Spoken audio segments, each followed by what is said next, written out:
This judgment is so old and the fight so new in court that this man's only choice may be to pay the $65,000 to support a child that isn't his and who he's only met once last year.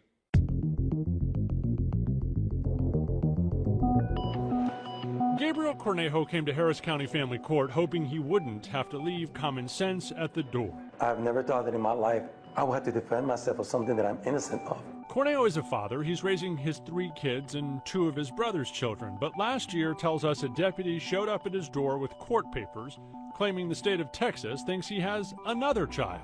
She turned out to be 15, 16 years old at the time, I think. Cornejo claims he never knew and pretty much immediately set out to meet his then 16-year-old daughter for what he says was the first time. It's a wonderful girl, very smart, just a lot going on for herself. He, his wife, and the ex-girlfriend he broke up with 16 years ago all agreed he should get a DNA test, and he did. Well, the results came in and I'm not the father.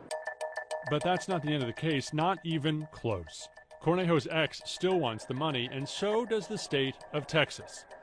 In 2003, Cornejo's ex-girlfriend went to court and said Cornejo was the only possible father. The state of Texas got what's called a default judgment and started assessing child support payments, which continue to add up, now totaling nearly $65,000. Cornejo says he was never told. Court records suggest, but don't prove, he got a subpoena way back when, and he denies it. Lawyers for the mother of the child suggest support was taken from Cornejo's paycheck long ago and Cornejo never fought it.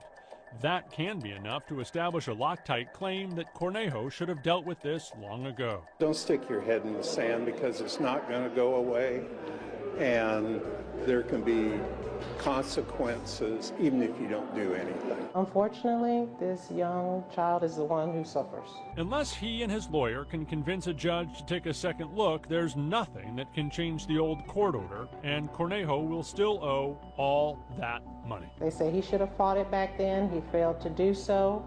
He didn't do so within 4 years. But how can you fight something you don't know anything about? The case will be back in court later this summer. In the meantime, Cornejo is pushing for a change in state law that could prevent situations like the one he's in.